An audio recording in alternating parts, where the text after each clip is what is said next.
नमस्कार दोस्तों, जैसा कि अभी गर्मी का समय आ रहा है तो बहुत आवश्यक होता है कि हम कुछ ऐसे प्राणायाम करें जो हमारे अंदर ठंडक रखे, हमारे बॉडी को ठंडा रखे। तो गर्मियों के वक्त बहुत जरूरी है हमारी बॉडी को ठंडा रखने के लिए। तो उसके लिए हम कुछ ऐसे ब्रीदिंग प्राणायाम बताएंगे आपको, जिसमें आपको काफी हद तक आपकी बॉडी ठंडक महसूस करेगी, गर्मी से आपको राहत मिलेगा।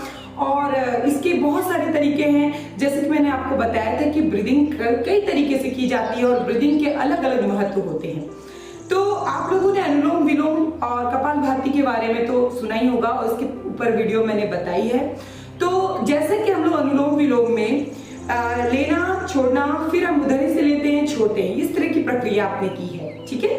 तो ब्रीदिंग की जो हमने इस तरीके की प्रक्रिया की है, इसको दो अलग अलग हिस्सों में अगर हम बांटें तो चंद्रभेदी और सूर्यभेदी दो तरीके से, अलग अलग तरीके से ब्रीदिंग करके दोनों को हम एक साथ कर दें तो वो अनुलोम विलोम कहलाएगा। तो या फिर नाड़ी शोधन प्राणायाम भी कहते हैं इसे। तो आप अगर समझेंगे तो चंद्रभेदी, चंद्र क्या होता है? ठंडा, जैसे हमारा लेफ्ट ये ठंडा होता है, राइट गर्म होता है, राइट नोज होता है सूर्य। तो दोनों नाक से जो ब्रीदिंग की प्रक्रियाएं होती हैं अलग अलग महत्व होती है इसकी। अगर हम लोग लेफ्ट से ले रहे हैं मतलब हमारा इधर की प्रक्रिया से हमारा बॉडी ठंडक महसूस करेगा। तो आज मैं अपने चंद्रभेदी की जो प्रक्रिया आपको बताने वाली हूँ, उसमें आपको लेफ्ट से इनहेल करके राइट को एक्सहेल कर देना है।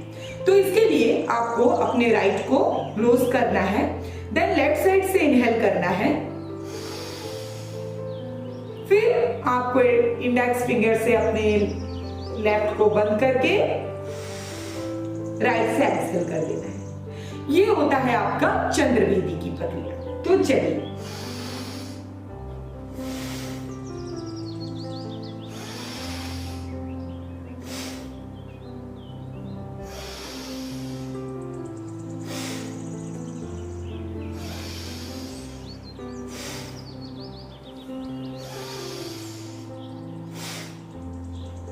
इस प्रक्रिया को करने से आपको आपके बॉडी को ठंडक मिलेगी, गर्मी से राहत मिलेगी। अभी जो गर्मी का समय आ रहा है, हमारे शरीर को ठंडक की बहुत आवश्यकता होती है। तो बहुत जरूरी है, इस प्रक्रिया को करने से आपको बहुत अच्छा लगेगा। आप इसे 2 से 3 बार 4 बार दोहरा सकते हैं। और जब भी आप प्राणायाम करें हमेशा खाली पेट करें और सुबह उठकर करें तो उसका और भी ज्यादा आपको फायदा होगा। तो आई होप आप समझ गए होंगे कि चंद्रभेदी कैसे की जाती है। जब चंद्रभेदी और सूर्यभेदी एक साथ करते हैं तो वो अनुलोम विलोम की प्रक्रिया होती है, उसे नाड़ी शोधन भी कहा जाता है। तो अभी चूंकि गर्मी है इसलिए मैं आप लोग को सूर्यभेदी नहीं बता रही, चंद्रभेदी इसलिए बताया ताकि आपके शरीर के अंदर एक ठंडक महसूस हो। तो और अपने रक्त को शुद्ध करने के लिए जो प्राणायाम है वो है शीतली प्राणायाम। यह प्राणायाम आपके ब्लड को शुद्ध करता है, प्योर करता है, साथ ही साथ आपके बॉडी को रिलैक्स करेगा, ठंडा करेगा, आपके माइंड को रिलैक्स करेगा। तो चलिए मैं बताती हूँ कि शीतली प्राणायाम कैसे करना है। तो आप किसी भी प्राणायाम को 3 बार करिए आराम से और रुक कर, हड़बड़ी नहीं करनी है। योग साधना में हड़बड़ी बिल्कुल भी नहीं है, मेरे साथ कीजिए। तो चलिए कैसे करना है। एक टंग को हम बाहर निकालेंगे अपना और इससे हम स्ट्रॉ बनाएंगे। Straw means pipe like.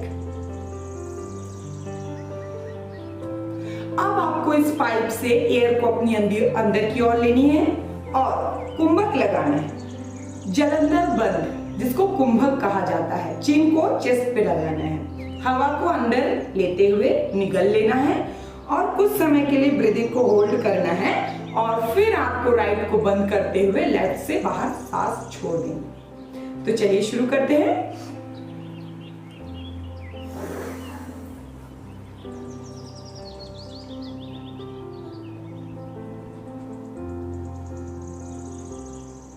Exhale. इसी प्रक्रिया को आप 2 से 3 4 बार दोहरा सकते हैं। तो चलिए मेरे साथ 2 बार और कर लीजिए।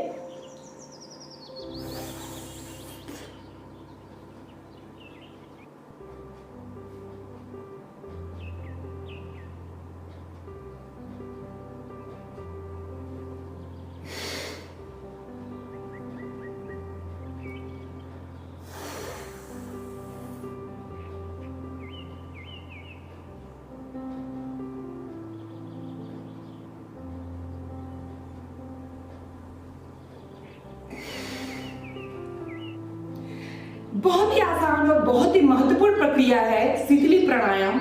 शीतकारी, शीतली और इस तरीके के जो प्राणायाम होते हैं ये मैं आपको लगातार बताती रहूंगी कि कैसे करना है।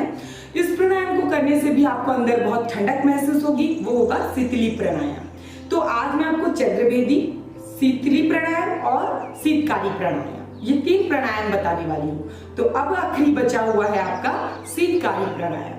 शीतकारी प्राणायाम में आपके बॉडी को ठंडक मिलेगी और काफी अच्छा महसूस होगा आपको। कैसे करना है?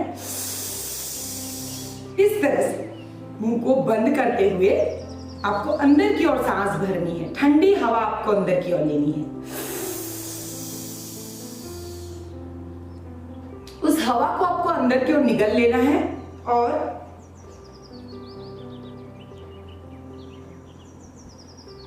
फिर सांस छोड़ दें। एक बार और।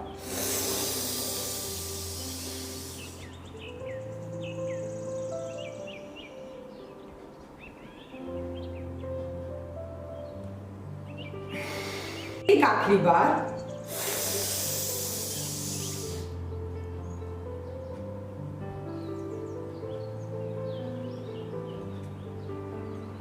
सांस छोड़ दें। बहुत बढ़िया। आई होप आपको बहुत मजा आया हो करके, क्योंकि प्राणायाम करने से हमें अच्छा भी लगता है। प्राणायाम धैर्यपूर्वक करनी है, आपको जल्दबाजी नहीं करनी है कि अरे मेरा टाइम हो रहा है मुझे भागना है। थोड़ा सा अपने आप को टाइम दीजिए और प्राणायाम करने से पहले आपका हार्ट बीट नॉर्मल होना बहुत जरूरी है। आपने अगर एक्सरसाइज की है तो उसके आधे घंटे के बाद आप प्राणायाम कीजिए। कुछ चीजों का ध्यान रखिए। खाना अगर पेट खाने से भरा है और आप प्राणायाम कर रहे हैं तो वो उसका साइड इफेक्ट आपको हो सकता है। दोस्तों, कराई और बताई आपको सही जाती है, लेकिन आप क्या करते हैं उसको गलत तरीके से करने लगते हैं तो आपको हेल्थ इश्यूज होने लगता है।